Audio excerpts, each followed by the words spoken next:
Well, the president, as you've heard, expressed already from Washington in the readout from his meetings with President Abbas is, I think, feels like there's a moment in time here where we have an opportunity to advance the peace discussions between the Israelis and the Palestinians. A great deal of interest in the Arab world in this region to be supportive of that process.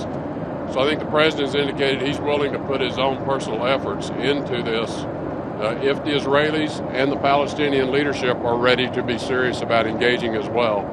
So that is going to be an important element of the visit. The president's going to be talking with Prime Minister Netanyahu about the process going forward, and he's going to certainly be talking with President Abbas about what he feels is necessary for the Palestinians to be successful in this as well. Well, I think it's really the environment and the circumstances we find in the entire region. And again, this is really what the president is trying to highlight in this trip. Because I don't think there's been a time in history now for quite some time where all of the nations, the Arab nations, Israel, the United States, we're all facing this common threat. The rise of ISIS, the rise of terrorist organizations, the export of extreme views, extremism is a threat to all of us. And that is unifying, is a unifying element in and of itself. And I think it does allow countries who have had deep differences to look at the situation and realize that in many respects our threats are common.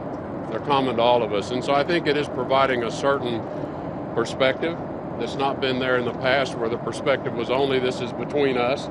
Now there's a perspective that there's something larger going on out there that's affecting all of us, and we need to try to come together to address that. I think that creates a different dynamic for talks.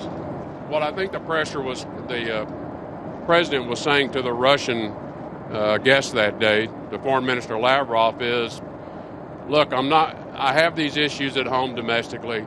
I'm not going to let those issues get in the way of the important work that we have to do to address the many differences that exist between the U.S. and Russia. We have serious issues that we have to address, starting with, can we even engage with one another in a positive way? Because as the president has said, the relationship's at a historic low. We have a low level of trust between one another. This is not a good situation for the two most powerful nuclear nations in the world to have. I think the president was simply saying to them, I'm not going to let the domestic issues here at home prevent us from moving forward to see if we can address these issues. It's too important to the national security of the country to put that on hold because of these issues.